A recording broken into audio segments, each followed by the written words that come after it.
자, 2023년 12월 7일입니다. 녹음되고 있는 만화클래식. 오늘은 오랜만에 인터뷰를 준비했습니다. 아시겠지만, 들어주시는 분들 아시겠지만 제가 독감 후유증으로 중간에 콜록콜록거리더라도 좀 이해해 주시고요.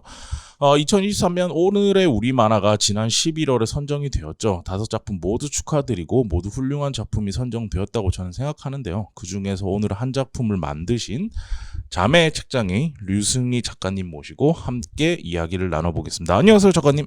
안녕하세요. 마이크, 류승희입니다. 네, 마이크 거리 아주 적당합니다. 오랜만에 뵙겠습니다. 네.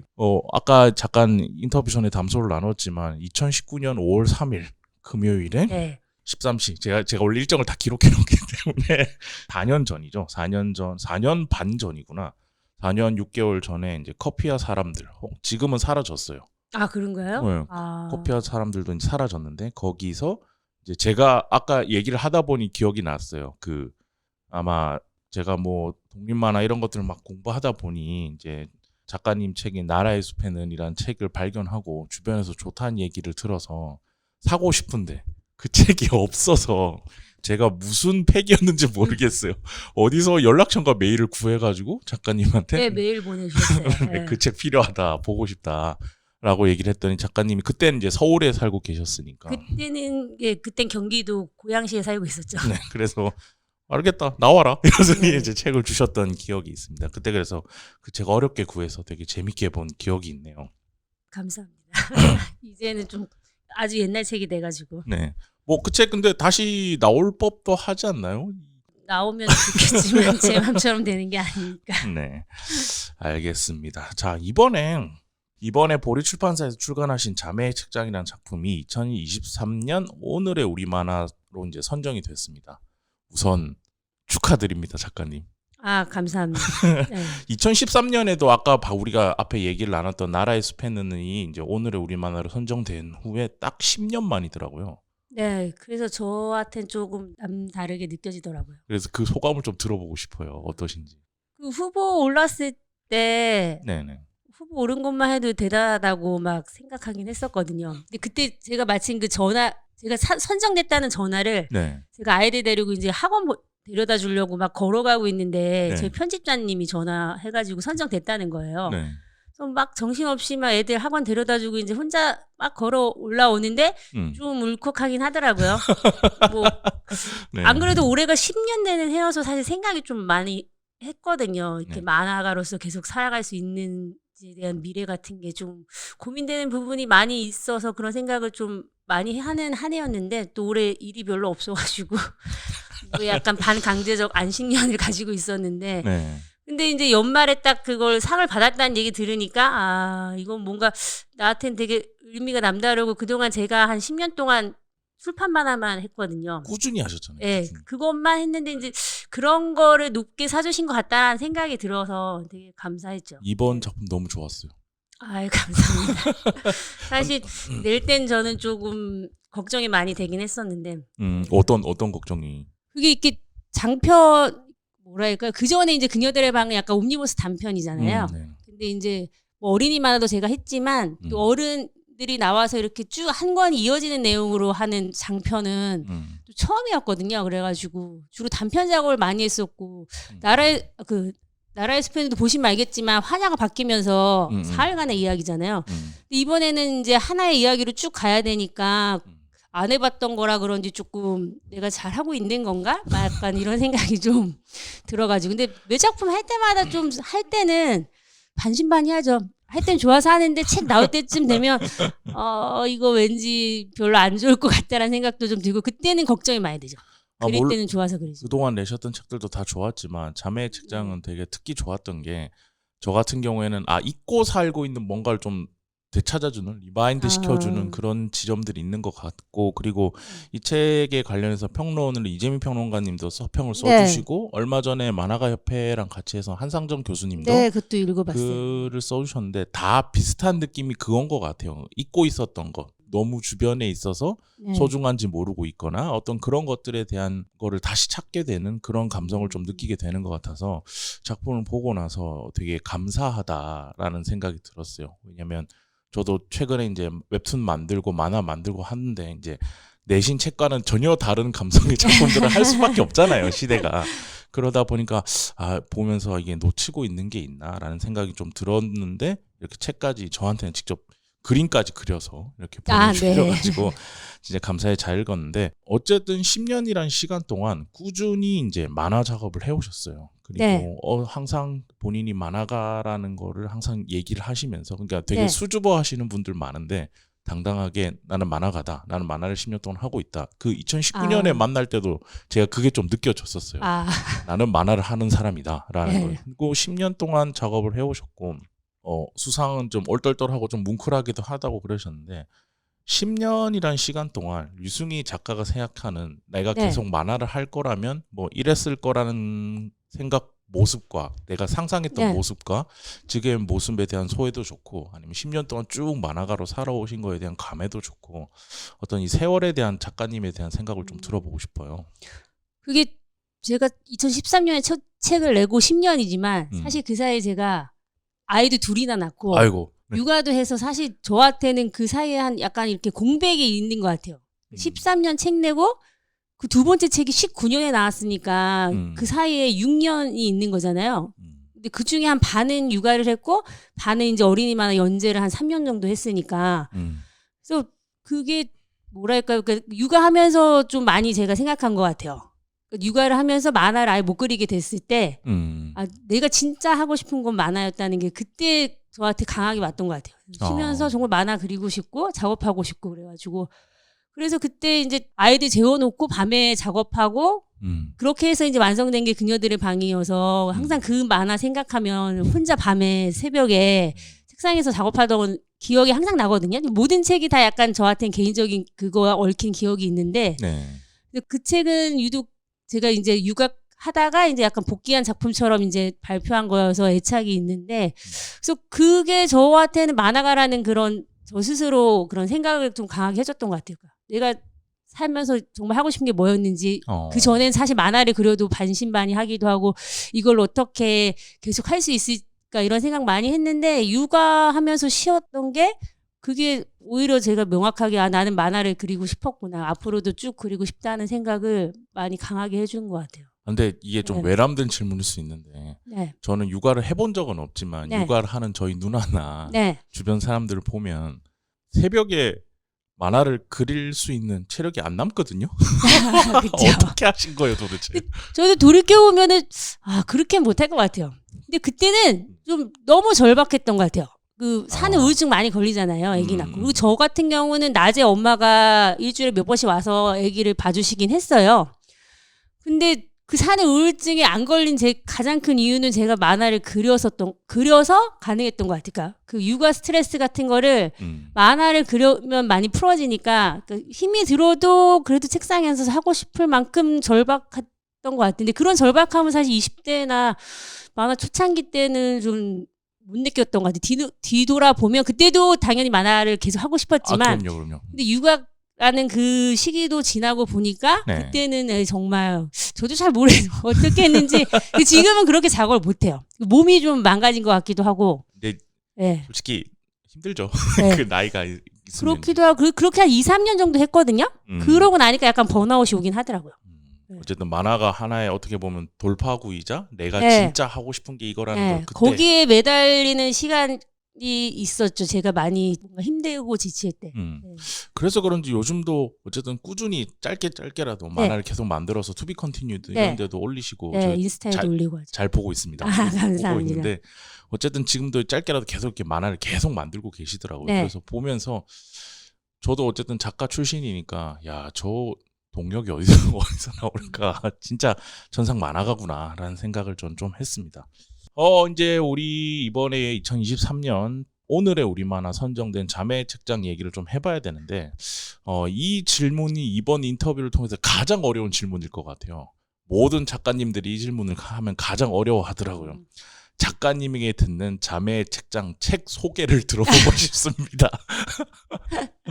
그건 이 자매의 책장은 어떤 책인가요? 그죠. 작가한테 이 책이 무슨 책이냐고 하면 제일 어렵죠. 하지만 PR을 하셔야 됩니다.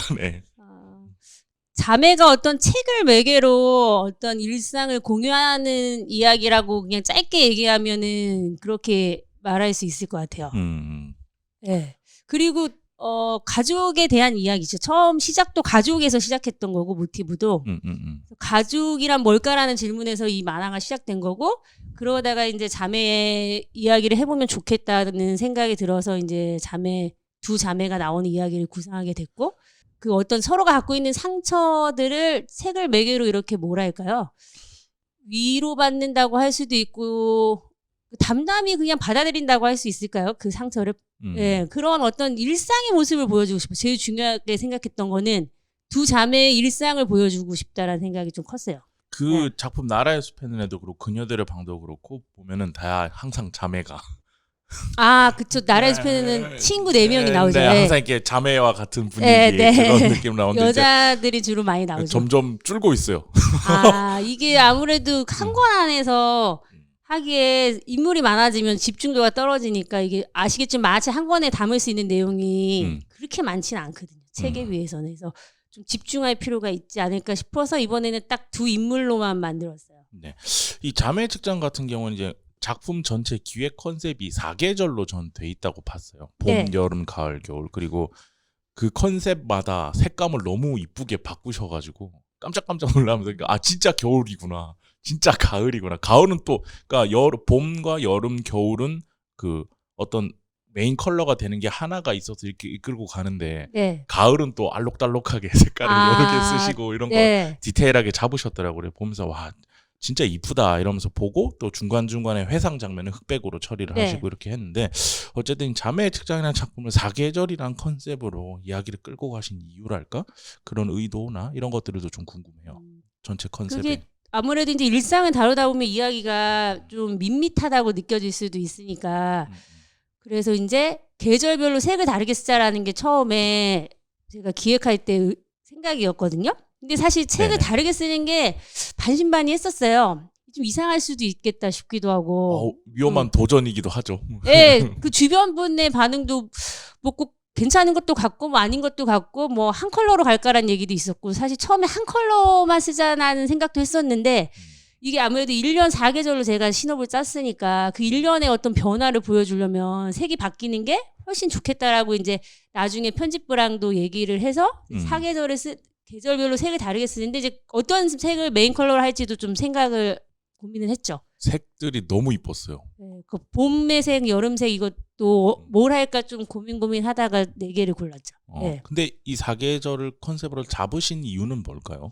한 자매의 일상을 보여주는데 그 한 1년 정도의 시간의 길이면은 적당하겠다 싶더라고요. 우선 책 구성도 딱 4부로 나눌 수 있고. 네네. 근데 사실 신업을 제가 먼저 쓰거든요. 보통 작업 시작할 때. 그런 근데 방식으로 막 하시는 뭐 많은 거를 생각하면서 쓰진 않는데 그냥 자연스럽게 그냥 그렇게 되더라고요. 그렇게 하니까 한 1년 정도 시간이 될 것 같고 그러면 얘를 4개의 계절 4계절로 나누고 그래서 어디까지를 봄으로 하고 뭐 이런 식으로 이제 나중에 좀 맞춰가면서 신호부터 좀 수정을 하고 그렇게 들어왔죠. 질문이 좀 네. 짓궂죠. 왜냐하면 작가님들은 어울릴 것 같은데? 라고 생각해서 그냥 하는데 네. 왜 4계절로 하셨어요? 이렇게 근데 계속 저도 물어보니까. 좀 되게 신기했던 게 저는 그냥 4계절 나눈 거에 큰 의미가 없었다고 생각했는데 읽는 분들 리뷰나 이렇게 남겨주시는 거 보면은 이 4계절인 걸 되게 좋아하시더라고요. 계절별로 그게 나눠있고 색이 다른 걸. 색 다르게 하신 게 진짜 탁월한 선택이셨던 그러니까 거예요. 그건 저도 의도한 게 아닌데 이렇게 봐주시니까 너무 감사하죠. 예전에 네. 어릴 때 그러니까 그런 말을 들은 적이 있어요. 그 사람을 알려면 그 사람과 적어도 4계절은 같이 있어 봐야 된다. 그러게요. 그런 얘기를 알고 있는 상태에서 이 작품을 보다 보니까 뭐 자매라는 가족, 남편이라는 가족, 엄마와 딸이라는 가족, 네. 이 가족들이 4개월 동안 서로 얽히고 설키면서 서로를 그래도 조금이나마 이해해가는 과정을 이렇게 작품으로 그려주신 것 같아서 그런 지점에서도 참 따뜻한 작품이라고 생각했는데 이제 이 작품에서 저는 꽤나 인상적인 대사로 받아들였던 대사가 뭐였냐면 책 뒤편에 나오는 이 대사예요. 우리는 서로에 대해 끝내 알지 못할 것이다. 그래도 기대어 살아가겠지. 가족이니까. 네. 이 대사인데 이 대사가 저는 그 남편분과의 남편분의 네. 그 작품 속에서 네. 무영인 네, 미주죠. 미주의 남편이 자고 있는 네. 모습을 보면서 그 얘기를 하는 작품이 네. 나오는데 전 이게 되게 뭐랄까 인상적인 대사라고도 생각되고 그리고 작가님이 생각하는 어떤 가족이라는 거에 네. 대한 생각을 좀 들어보면 네. 나중에 그 얘기를 듣고 이 작품을 보면 또 독자분들이 좀 더 색다를 수도 있을 것 같아요. 네. 그래서 그게 좀 궁금합니다. 저도 이거 책표지 받아보고 저 대사를 뒤에 넣어주셨더라고요. 작가님이 출판사에서. 하신 거 제가 한 게 아니에요. 편집부에서 하셨는데 네. 너무 잘 넣으셨다 생각한 게 저 문장이 제가 볼 땐 이 만화 전체를 설명해 줄 수 있다고 생각하거든요. 그리고 실상 제가 처음 작업 들어갈 때 저 문장이 생각이 나서 그걸 제가 책상 앞에 붙여놓고 내내 작업을 했었거든요. 가끔 뭐 다른 분은 어떻게 작업하시는지 모르겠는데 저 같은 경우는 저런 식으로 문장이 먼저 떠올라서 작업이 되는 경우도 있고 뭐 이미지 같은 게 몇 개 있어서 작업이 되는 경우도 있는데 이번 만화 같은 경우는 저 문장이 신업 쓰기도 전에 생각났던 문장이고 그게 제가 생각하는 어떤 가족의 모습이기도 해가지고 그래서 뒷표지에 써주셔가지고 제 마음을 잘 알고 뽑아주셨다고 생각하긴 했거든요. 근데 아마 다른 분들 보시기에도 그렇게 느껴지셨으니까 예, 그렇게 해주신 것 같아요. 끝까지 네. 작품이 처음부터 끝까지 뭐 그 아버님의 죽음을 네. 보는 관점에서 시작해서 결국엔 가족, 네. 새롭게 생기는 가족 그리고 연두라고 하는 네. 가족까지 쫙 이어지는 모든 가족에 대한 얘기를 하는데 결국은 알지 못하지만 같이 있어. 그런데 이제 저는 이 작품이 가족에 대한 의문점을 그대로 안고 끝났다고 작품이 생각이 돼요. 네, 저도 지금도 네. 가족을 바라볼 때 그렇게 생각하고 계신 거죠. 잘 이해는 못하겠지만 같이 있는 그런. 그러니까 가족이 뭘까라는 생각을 이 작업할 때 많이 생각했거든요. 가족이 중요하니까 이 만화에서. 그래서 저도 가족이 있고 저도 원래 가족이 있고 또 아이들 낳으면서 또 새 가족이 생겼잖아요. 그래서 그때부터 좀 많이 궁금하더라. 가족이란 건 뭘까. 그리고 뭐 요새는 뭐 결혼 안 하고 사시는 분들도 있고 가족의 형태가 많이 변하고 있잖아요. 근데 네. 사회적으로는 너무 엄마 아빠 아이들이라는 너무 딱 정형화된 가족 틀 안에 아직도 껴있는 것 같아요. 그래서 그런 고민들이 있었고 저 스스로 이제 질문을 많이 해봤는데 저도 아직도 잘 모르겠어요. 근데 중요한 건 우리는 끝까지 그러니까 서로가 완전히 알 수는 없는데 그럼 기대어 살아가는데 그럼 그 기대어 살아갈 수 있는 힘은 뭘까? 뭐 그런 질문에 대한 어떤 나름의 저의 답이지만 사실 이 답이라는 거 계속 바뀌니까 저도 아마 몇 년 뒤에는 또 다르게 생각할 수도 있지만 이 만화를 할 때는 제가 생각하는 어떤 가족에 대한 어떤 질문에 대한 최선의 답이었던 것 같아요. 저는 네. 그게 이제 같이 보낸 세월 그나마 이 넓은 세상에서 서로를 잘 알지 못하지만 그래도 바꿔서 얘기해 보면 가족만큼 나를 잘 아는 사람은 또 없거든요. 그런 관점으로 좀 보며 같이 보낸 세월에 대한 끈끈함이라는 생각도 좀 들었는데 그런 디테일을 그래서 생각이 바뀌게 되는 디테일 이런 것들이 저는 거기서 느껴졌어요. 남편 슬리퍼. 아, 네. 봄에서는 남편분이 미주의 남편이 바쁘게 어딜 나가는데 슬리퍼를 홀라당 벗어놓고 이렇게 가는데 그거를 쫙 이렇게 보더니 그냥 둬요. 네. 그냥 두고 그냥 뭐 무슨 생각인지 모르겠어요. 그냥 두고 있었는데 나중에는 직접 정리해주는 장면도 나오고 가을인가 겨울이었어요. 겨울에는 그걸 홀라당 벗어져 있는 게 미주의 남편이 항상 그렇게 홀라당 슬리퍼를 벗는 스타일인가 봐요. 근데 그거를 웃으시는 거 보니까 제가 이 실화인 것 같은 느낌이 드는데 어쨌든 근데 그걸 직접 정리해주는 장면도 나오고 그리고 나중에는 남편이 나갈 때 본인이 스스로 정리하던가 그런 장면들도 나오는 걸 보면서 아 이런 게 진짜 디테일이 살아있다. 너무 생생하다. 그러니까 그거 하나를 가지고도 내가 이 남편을 미주라는 캐릭터가 이 남편을 바라보는 관점이랄까 받아들이게 되는 폭이랄까 이런 것들 그 남편도 좀 변하게 되는 거고 이런 것들이 좀 바뀌게 되는 것 같은데 이 과정에서 미주의 가족으로서 남편에 대한 생각의 변화 미주가 겪는 이 변화가 어떤 식으로 좀 변화하는 건지를 좀 그러니까 거기서는 어떤 디테일한 설명은 없이 그냥 그거를 그렇게 상황으로 보여주잖아요. 미주의 속마음이 좀 궁금했어요. 이 장면들의 변화에서. 뭔가 가족을 이루고 산다는 게 다 큰 어른이 저도 결혼 생활 하지만 쉽지 않은 부분들이 많거든요. 그렇죠.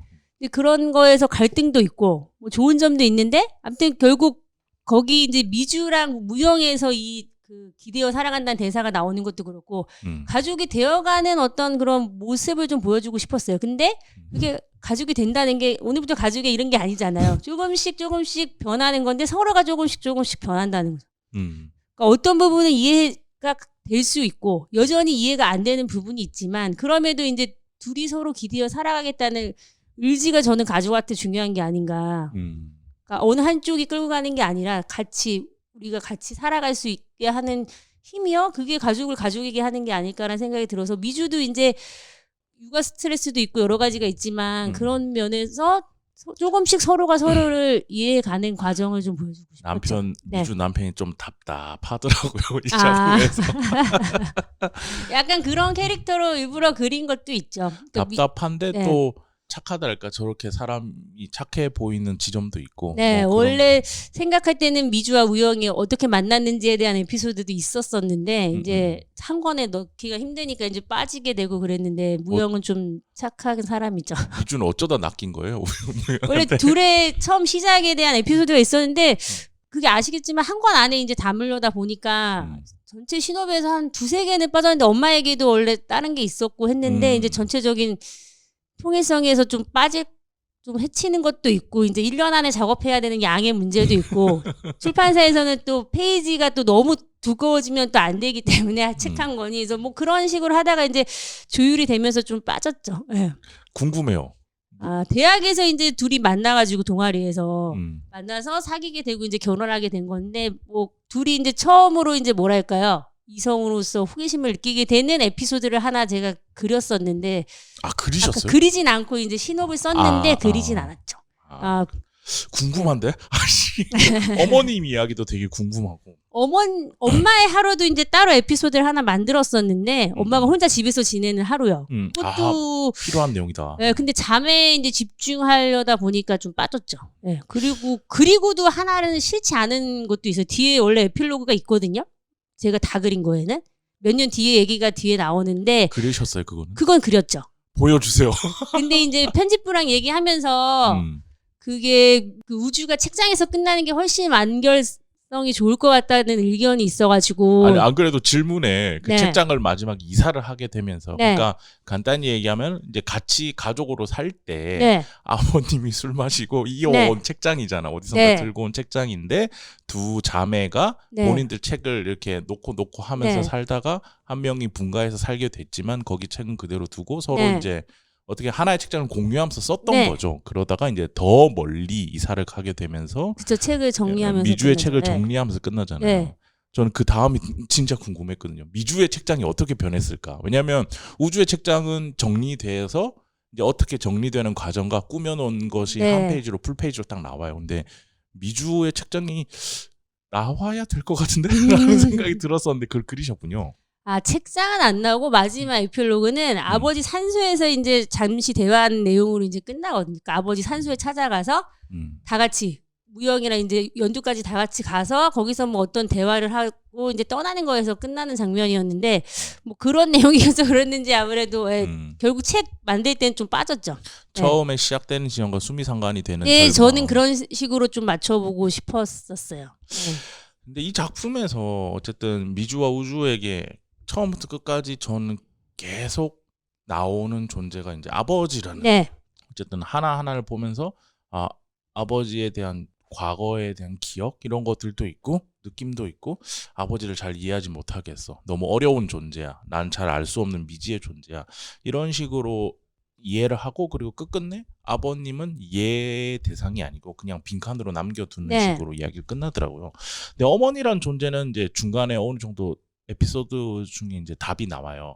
사람 대 사람으로서 어머니를 보면서 내가 점점 닮아가는 모습, 나와 비슷해지는 모습 이런 것들을 보면서 사람 대 사람으로서 어떤 연민의 감정도 느끼고 같이 가족이니까 좀 동료애랄까 동지애 이런 것도 이제 느껴지는 걸로 얘기를 되는데 과거 아버지가 보냈던 편지나 그리고 그 속에서 아버지를 뭔가 발견하는 노력을 하는데도 계속 어쨌든 작품이니까 결말로 아버지에 대해서도 어떤 답을 내리고 끝낼 수도 있었다고 저는 생각을 하거든요. 연두는 너무 어리니까 연두 빼고 나머지 캐릭터들은 다 어느 정도의 답에 도달해요. 예를 들어서 남편 같은 경우에도 서로 이해하지 못하지만 기대서 네. 사는 가족이다. 근데 아버지는 계속 이렇게 빈칸으로 놔두신 이유가 조금 궁금했어요.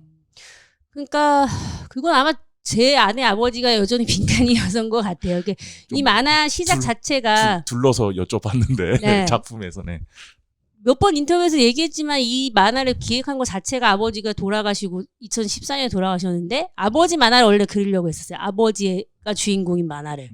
근데 도저히 그런 식으로는 만화가 안 되더라고요.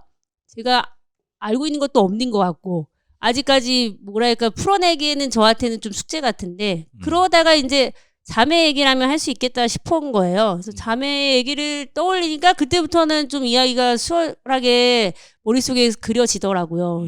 그래가지고 이제 전체적 결과물로는 이제 자매 얘기로 끝났는데 그래서 사실 신업 짤 때도 좀 고민됐던 게 아버지 얘기랑 이제 자매 얘기를 어느 정도 선에서 밸런스를 맞춰야 될까 좀 고민스러웠는데 그래서 뭐 아버지 얘기를 아예 빼버릴까라는 생각도 해보다가 이게 뭐랄까 유기적으로 이렇게 결합되지 않는 느낌도 좀 들고 개인적으로 근데 또 아버지 얘기가 빠지면 또 이 이야기에 또 핵심이 빠지는 것 같아가지고 그래서 했는데 아버지는 사실 이 자매한테는 부재로서 존재하는 사람이죠. 어려서도 옆에 없었고 잠시 같이 살긴 하지만 결국 또 돌아가시면서 빈자리가 되잖아요. 그러니까 결국 그 부재로서 존재하면서 계속 삶에 영향을 미치잖아요.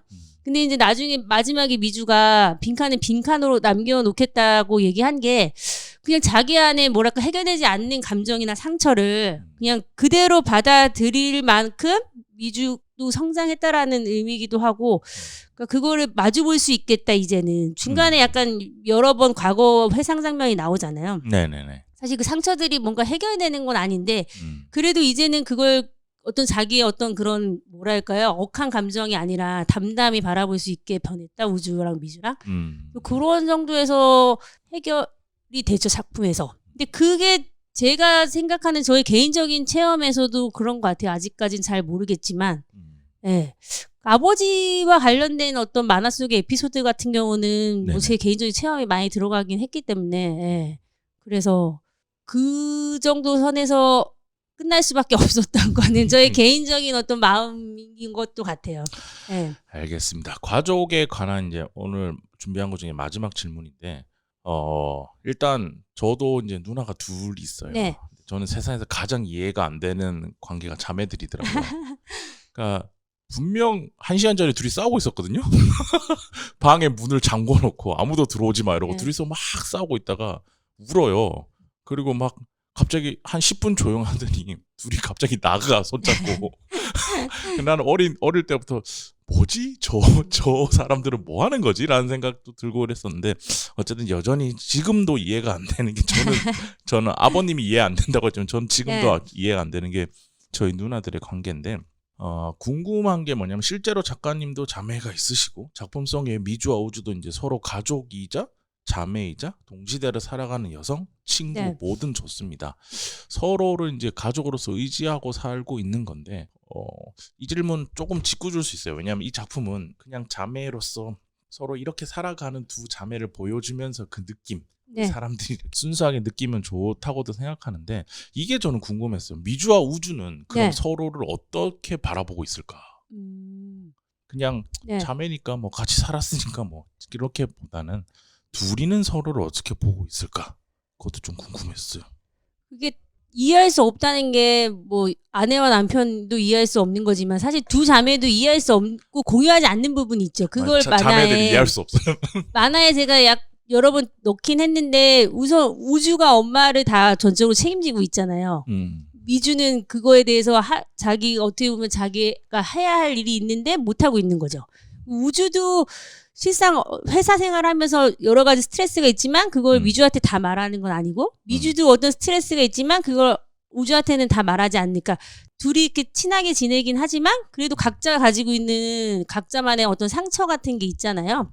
그러니까 좋은 친구기도 하고 자매기도 그러니까 오래 같이 살아왔던 자매기도 하지만 저는 뭐 다 만화에서 얘기했던 게 모든 관계마다 다 어떤 빈칸이 존재한다고 보거든요. 예, 그거는 뭐 읽는 분들은 엄청 친한 사이라고 느끼실 수 있지만 모든 관계에는 공유할 수 없는 빈칸 같은 게 있는데 우주랑 미주는 이제 서로의 상처를 그 책을 매개로 그걸 겉으로 표현하진 않지만 이렇게 뭐랄까요? 그런 걸 가지고 있다는 걸 짐작하는 거죠. 그래서 둘의 관계는 좋은 친구기도 하고 예, 자매기도 하죠. 근데 꼭 좋기만 한 관계는 아니라고요. 세상에 그런 관계는 저는 없다고 생각하고 예. 그럼에도 이제 얘기한 것처럼 기대어 살아갈 수 있는 사람, 내가 소중하게 생각하는 사람이라는 거죠.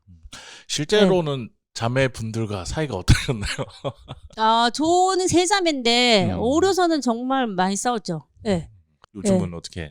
그리고 20대 넘어서부터는 거의 싸우진 않는 것 같아요. 아직 그렇게 변하더라고요. 진짜 네. 신기해요. 10대까지는 그렇게 싸우던데. 그럼요. 저희도 밖에서 만나면 아는 척도 안 했어요. 맞아.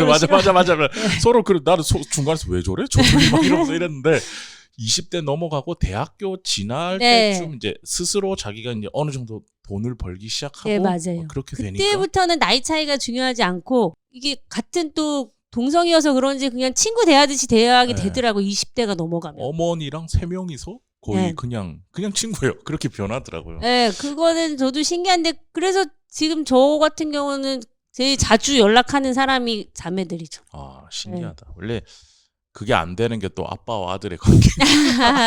그죠, 그건 또 좀 그렇게 있어서 한번 여쭤봤습니다. 어쨌든 전반적으로 이 작품에 드러나는 가족들에 대해서 서로가 어떻게 생각하는지를 제가 쭉 좀 여쭤보았는데 그럼에도 같이 지내는, 그럼에도 서로 기대어서 살아가는 그런 부분은 이제 가족이라고 생각하시고 이 작품을 만드신 것 같다. 네. 라는 생각이 좀 드네요. 이제 가족 얘기를 넘어가서 책 많이 좋아하시는 것 같아요. 아무래도 책에 관련된 이야기라 그런지 책 평소에 많이 좋아하시죠? 네, 좋아하죠. 최근에 어떤 책 읽으셨는지 좀 여쭤봐도 될까요? 최근에요? 항상 책을 읽고 있으니까 요새는 제가 요새 좀 아까 보려고 본 건 아닌데 가방이 열려 있어서 그 올라오실 때도 이제 책을 읽으면서 진짜 책을 좋아하시는구나. 어떤 책 요즘은 어떤 분야나 소설은 항상 읽는 것 같고요. 소설부터 좋아했으니까 제가 책을 좋아하게 된 계기도 언니 때문이기도 하고, 언니가 사실 훨씬 많이 읽어요, 책은. 정말 많이 읽고 정말 많이 사고, 저는 뭐 언니에 비하면 그냥 조금 읽는 건데 소설로 시작해서 그런지 소설을 항상 읽고요. 요새는 약간 자연 관련된 거, 식물 관련된 책에 관심이 많아가지고 제가 좀 내려가 살기도 하면서 약간 자연에 관심이 많아져가지고 이제 내려가 사시면서 대부분 이제 다들 드루이드가 되시더라고요. 식물을 키우는 거 좋아하고. 네, 요새는 새에 관심이 많아가지고 네, 열심히 새도감을 보죠. 작품 속에서는 책이 이 두 자매에게 어떤 뭐랄까 어릴 때는 이제 도서관을 이용하면서 도피처 역할도 하게 되고 어떻게 보면 이제 싸게 할 수 있는, 상상할 수 있는 여행 같은 느낌으로도 이렇게 그려지고 있더라고요. 작가님한테 책이라는 건 어떤 의미인지, 어떤 의미로 다가오고 있는지 그것도 좀 궁금했어요. 책은 뭐랄까 새로운 세계로 갈 수 있게 해주죠. 현실이 아닌 곳으로. 저한테도. 저는 좀 이해할 수 없는데 책을 좀 많이 못 읽기 때문에 난독이 약간 있어서. 근데 그런 게 느껴져요, 진짜 책을 보면? 그게 제가 책을 접한 경험 때문인 것 같아요. 사실 어렸을 때 좀 읽고 중학교 때부터는 책을 안 봤거든요. 아예. 그때 만화책을 정말 많이 봤었고. 만화책도 책입니다. 아까 여기서 말하는 근데 만화책은 책이죠. 텍스트로 돼 있는 책 말씀하시는 거죠? 만화책은 지금도 뭐 계속 보죠. 만화책은 항상 보는 거고. 그것만 쭉 보다가 이제 고등학교 가면서부터 일반 책은 소설을 알게 된 건 이제 고등학교 때부터 봤던 것 같은데 그때 이제 제가 한창 뭐 사실 고등학생들이 그렇죠. 예민하고 힘들고 뭔가 삶의 어떤 의미를 찾고 이런데 그런 거 전 책에서 많이 느꼈던 것 같아요. 그때 제가 제일 인상 깊게 읽은 책이 토지였는데 박경희 선생님 토지를 제가 고등학교 때 봤는데 긴 와. 근데 긴 만큼 더 몰입도가 큰 것 같아요. 긴 책이 좋은 거는 오래 읽으니까요. 평생 살면서 읽은 책이 토지만큼도 안 되는 것 같은데. 그때 느꼈죠. 차라리 그때 고등학교 때 드는 생각이 내가 그냥 책 속에 이런 세계에 가서 살고 싶다. 지금 내 삶은 너무 괴롭고 힘드니까 차라리 나도 저런 일제시대나 이런 데 가가지고 그런 말 같지도 않은 생각을 했었죠. 고등학교 때는. 저는 책을 읽으면은 약간 뭔가 다른 곳에 간다라는 느낌이 항상 있어가지고. 그거를 표현하신 게 두 캐릭터들이 책을 대하는 자세가 아닐까라는 생각이 드는데 어쨌든 이번에 전 너무 감사한 게 저희 딱 한 번 봤잖아요. 2019년에 딱 한 번 뵀는데 그 후에 책이 나올 때마다 네. 저한테 매번 제가 이사를 그 사이에 3번이나 했는데 아. 어떻게든 기어코 찾아서 책을 보내주세요. 아. 그래서 너무너무 감사하다는 생각이 드는데 일단 그 부분에 대해서 감사하다고 말씀을 드리면서 이번에 보내주신 책에는 성인수 대표님께 그리고 당신의 책장을 그리며 라고 이렇게 보내주셔가지고 이번에 모시면 내 책장의 상태에 대해서 살짝 얘기를 드려야겠다. 근데 원래 저는 한 책이 집에 저도 원룸 오피스텔에 사는데 제가 한 책이 500권, 600권? 많으신데요? 엄청 그 책장 8개를 썼으니까 아. 그러니까 사면을 책장을 다 두고 책을 이고 사시는. 네, 그러고 사다가 작년에 다 정리했어요. 이사하시느라고요? 이사한 건 아닌데 어느 날 집을 보니 왠지 이 책들 때문에 내가 자유롭지 못한다는 그런 뽐뿌가 오는 날이 있잖아요. 그쵸, 책이 너무 많으면. 네, 그래서 정말 중요한 책들은 여기 사무실로 옮겨놓고 나머지들은 뭐 후배 작업실에 보내준다든지 이런 식으로 하고 다 정리하고 한 근 10년에서 15년 모아놨던 것들을 다 정리를 했는데 그래서 일단 그게 제 책장의 상태다. 제 책장은 이제 저도 항상 줄이려고 노력하는데 잘 안 되더라고요. 잘 안 되죠. 네. 그래서 그 부분에 대해서 좀 얘기를 드렸는데 작가님의 책장도 좀 궁금해요. 작가님은 평소에 읽으신 책들, 그 도서관을 많이 이용하시는지 아니면 책을 이렇게 다 사서 보는 편이신지 아니면 책들이 이렇게 책들만 빼곡히 꼽혀 있는지 아니면 여기 그림 그려주신 것처럼 인형들도 이렇게 정리가 돼 있는지. 저희 같은 경우는 이제 제 책도 있지만 저희 남편이 보는 책도 있고 남편도 만화 그리니까 또 애들이 보는 책도 있거든요. 애들 책이 엄청 많죠. 책장이 저희 집에 있는 책장 다 합치면 한 10개 될까요? 방에도 있고 거실에도 있고. 근데 거실에 한 7개 정도 있는데 큰 거 작은 거 해서요. 에? 그거 어떻게 두지? 그러니까 거실이 좀 이번에 이사 갈 때 저희도 이사 가면서 책 좀 줄일 걸 아저씨들이 책이 너무 많다고 그랬는데 아무튼 저희가 가진 책장 내에서만 아무튼 유지하려고 하는데 이사 가서 이제 도서관이 없는 거예요, 처음에.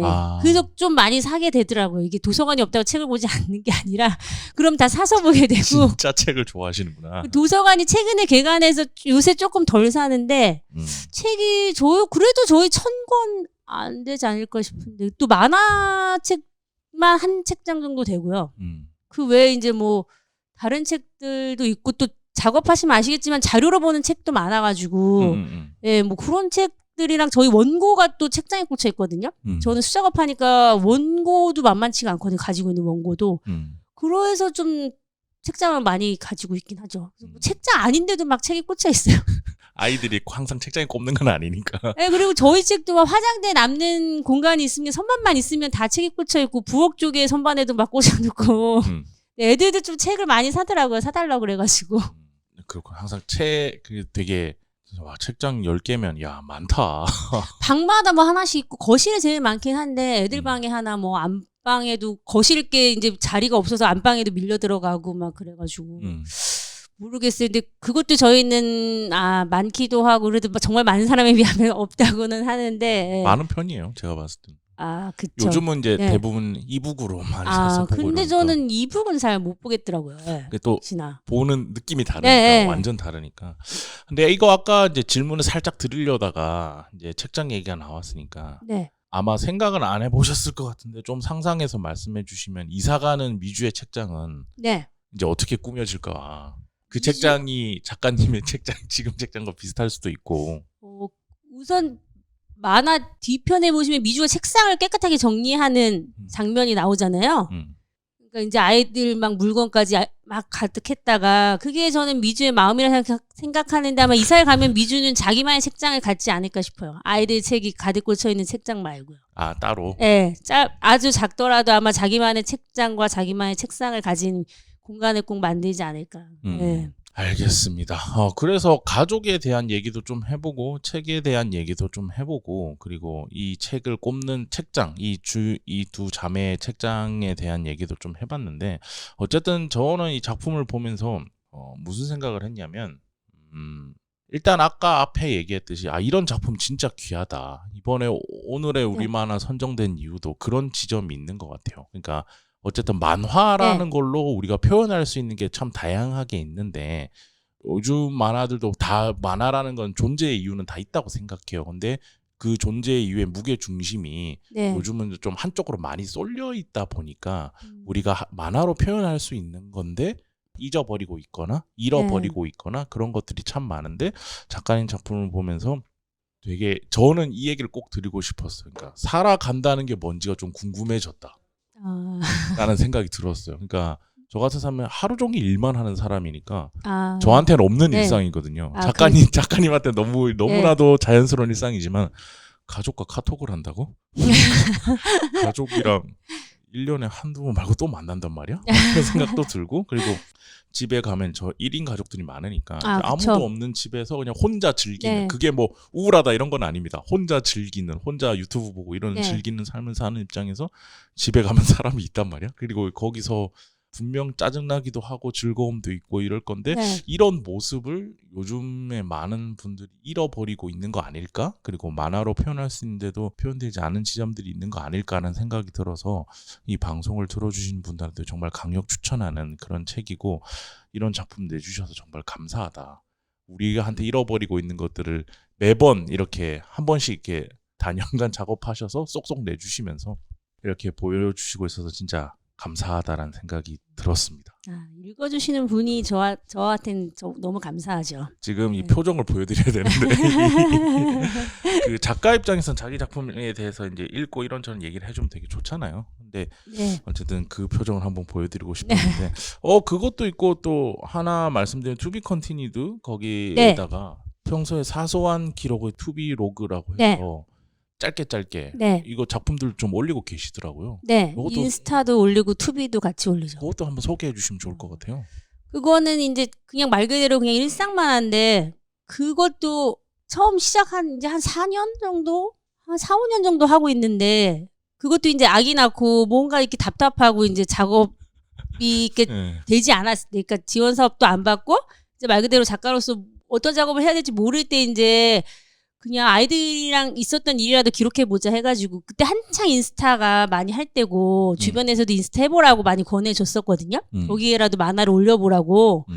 그래서 그럼 해볼까 해가지고 시작했는데 저도 이렇게 오래 할 줄은 몰랐는데 정말 꾸준히 하시죠. 이제 곧 100화가 올라가거든요. 지금 91화까지 그렸는데 저도 이렇게 오래 할 줄은 몰랐는데 그게 또 원동력이 되더라고요. 기록을 하면 좀 더 기억하게 되고 아이들이 또 그 만화를 정말 좋아해 주거든요. 자기들 나오니까. 좋아할만 하지. 따뜻해요. 그래서 사실 처음엔 그냥 했는데 한 중간부터는 그냥 우리 아이들한테 이걸 꼭 선물해 줘야겠다. 나중에.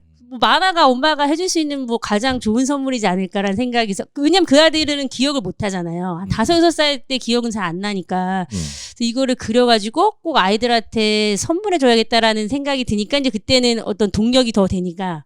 했고, 거기 많이들 댓글도 달아주시고, 이렇게 해주시니까 그것도 좀 그 작품 계속할 수 있는 힘이 되는 것 같아요. 기록하면서 깨닫는 게 많아서 저 개인적으로 저한테는 도움이 많이 되죠. 그 류승희 작가님의 작품을 보시고 작가님의 작품들이 궁금하신 분들은 책도 좋지만은 여기 To Be Continued 알라딘에 사는 곳입니다. 여기에 가셔서 류승희라고 검색을 하셔도 되고 사소한 기록의 To Be 로그라고 검색을 하시면 작가님이 되게 2주에 한 편씩은 올라오는 것 같아요. 요새 좀 바빠가지고 한 달에 2개는 올리자가 목표예요. 원래 3개씩 올렸었거든요. 그거는 요새 좀 힘들더라고요. 올해 8월, 9월까지는 올라오다가 이제 상 받는 타이밍인 10월에 갑자기 바쁘셨나 봐요. 10월에 없고 9월부터. 그러게요. 딱 쉬었는데 그때 이제 내년 작업 이제 슬슬 준비해야 되니까 그럴 때는 잠깐 쉬거든요. 이제 하나에 몰입해서 해야 되니까. 그래서 궁금한 건데 앞으로는 내년에는 어떤 작업도 준비하고 계신지도 궁금해요. 우선 아시겠지만 또 이제 해가 바뀌면 지원 사업의 철이 돌아오고 저희 같은 작가들한테 지원 사업은 너무나 감사한 기회여서 중요하죠. 엄청 중요하죠. 저희 같은 이런 출판만 하는 작가들한테는. 왜 스스로 자꾸 그렇게 낮추듯이 얘기하세요? 그래서 항상 그 철이 온다고 그래서 지금부터 준비해서 이제 지원 사업 내야 되니까 그래서 내년에도 하나 올해 출판 지원 받았었고 내년에는 이제 개인적으로 지원 받아보려고 준비하고 있죠. 우선은 그 어린이 만화를 다시 하려고 생각 중입니다. 어떤 그 검정마녀 미루라고 했던 거가 1, 2권 냈는데 그게 시즌 1이어서 이제 시즌 2라고 해서 이제 뒷얘기를 하려고 저희 첫째가 엄청 기다리고 있거든요. 엄마 3권은 근데 언제 되게 특이한 나오냐고. 케이스다. 원래 자제분들은 본인 부모님이 뭘 하는지 잘 모르거나 하는 거 별로 안 좋아하거나 만화를 좋아해서 이제. 만화를 좋아해서 네, 저희 만화를 좋아하는 게 아니라 만화를 엄청 좋아해서 제 만화도 보고 요새 나오는 인기 있는 만화는 거의 다 보는 것 같은데요. 네. 되게 조기 교육이 잘 돼 있네요. 자연스럽게 그냥 있으니까 보는 것 같아요. 네. 근데 되게 기분 좋을 것 같아요. 나의 아이들이 내 작품을 막 보고 그쵸. 재밌어하고 이러면 엄청 좋죠. 사실 어린이 만화 그리는 이유는 아이들 때문이거든요. 네. 아이들이 봐줬으면 하는 마음. 제가 아이들한테 해주고 싶은 말이 만화가 된 경우가 많아가지고 아이들이 아이디어도 많이 주기도 하고 그래서 아이들 크면 이제 청소년 만화도 해봐야지 지금 생각하고 있어. 아이들 기르다 보면 이런저런 질문이 많이 생기더라고요. 근데 작가님한테 맞을 것 같아요. 지금 내신 작품들도 보면은 뭔가 저 멀리서 아이디어를 끌어오는 게 아니고 그리고 그런 것도 그런 재미가 있지만 작가님 작품은 보면은 대부분 자신의 일상에서 생활에서 발견되는 저는 그러죠. 쉽지 않거든요. 왜냐하면 우리의 삶이라는 건 덕지덕지 내 몸을 붙어있기 때문에 객관적으로 관찰하기가 불가능할 때가 많아서 이렇게 발견하기가 힘든데 거기서 이런 내용들을 건져 올려서 작품을 만들어 주시니까 아까 저 같은 사람은 이제 그런 생각이 드는 거죠. 와, 삶이란 뭘까? 그러니까 이런 걸 어떻게 관찰하고 낼까? 그 바쁜 와중에 애를 둘이나 키우면서 그것도 하다 보면은 그렇게 자꾸 뭐랄까 제 마음에 걸리는 게 생기는 거죠. 처음엔 그랬던 건 아니고 제가 꾸준히 기록하다 보니까 일상에 어떤 그런 지점들이 있을 때 마음에 남으면 그걸 이제 메모를 많이 해놓죠. 만화가 되기도 하고 그냥 근데 메모를 좀 많이 하려고 해요 평소에. 알겠습니다. 자, 오늘 이제 유승희 작가님 모시고 이렇게 인터뷰를 쭉 진행해 봤는데, 나라의 숲에늘이라는 작품으로 2013년에 오늘의 우리 만화상 선정되셨고, 그 다음에 그녀들의 방, 좀 공백을 두시고 그녀들의 방, 그리고 오늘도 잘 살았습니다. 라는 작품, 그리고 이번에 2023년에 10년 만에 다시 자매들의 책장이라는 작품으로 오늘의 우리 만화에 선정되셔서 함께 모시고 얘기를 해봤고, 이야기를 이제 다른 인터뷰들을 좀 찾아보니까 작품에 관련된 질문들은 이미 서면으로 많이 하셨더라고요. 그래서 저는 작가님을 좀 더 중점에 두고 인터뷰를 해봐야겠다. 이 사람이 어떤 생각을 하고 사나. 왜냐하면 아무래도 육성으로 들리는 거니까 이제 이 방송을 들으시는 많은 독자분들은 류승희란 작가를 생각할 때 작품도 좋지만 작가도 함께 생각하면서 볼 수 있는 그런 작품이 될 것 같은 방송이라서 저는 이제 작가님에 대해서 좀 얘기를 하고 싶었는데, 어쨌든 출판 만화를 꾸준히 하고 계시고, 그리고 작가님 작품을 좋아하는 분들이 너무 많고, 앞으로도 많아질 거고, 작가님은 계속 2019년에도 그렇고, 지금도 그렇고, 눈빛을 보면 나는 계속 만화를 하고 할 것이다. 라는 것이 눈빛에 너무 이글이글 거려서 저는 걱정은 안 하는데, 이때까지 작품을 봐주신 독자분들도 좋고, 앞으로 작품을 봐주실 독자분들도 좋고 작가님의 작품을 사랑하고 계속 사주실 분들에게 한 말씀 부탁드려도 될까요? 우선 제 작품을 봐주신다는 것 자체가 좀 사실 아직도 신기하고요. 그래요? 지금 만화를 10몇 년째 그리고 계시는데? 그렇긴 한데 아시겠지만 뭐 그게 뭐랄까 이게 홍보나 이런 것들이 정말 아는 분이 많이 보시지 뭐 이게 도서관에 항상 다 있는 것도 아니거든요. 만화책이.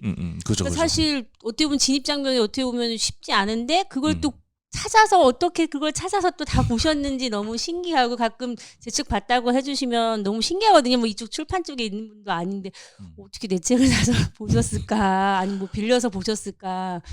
여전히 좀 신기한 것 같아요. 뭐 아시겠지만 거의 집 밖을 잘 안 나가거든요 평소에. 뭐 아이들 등하교 때 아니면 잘. 거의 뭐 등하교고 그 아이들 없는 시간은 무조건 작업해야 되거든요. 아시잖아요. 만화는 시간이 많이 필요하기 때문에. 슬퍼. 중간에 이제 뭐 이제 산책 가고 이런 게 이제 큰 즐거움이고. 그래도 올해는 많이 여유로웠던 것 같아요. 한 몇 년은 정말 많이 바빴는데. 그래서 우선 봐주셔서 너무 감사하고 근데. 저 같은 만화 그리는 사람도 사실 너무 많거든요. 그래서 만화를 좋아하시는 분이라면은 좀 다양한 만화에 관심을 많이 가져주시면 좋지 않을까. 만화는 정말 제가 생각할 때는 정말 가능성이 무궁무진한 모든 걸 다 표현할 수 있는 매체라고 생각하거든요. 뭐 마지막 질문이었는데 같이 얘기해 네. 주세요. 작가님에게 만화는 무엇인가라고 여쭤보려고 그랬는데.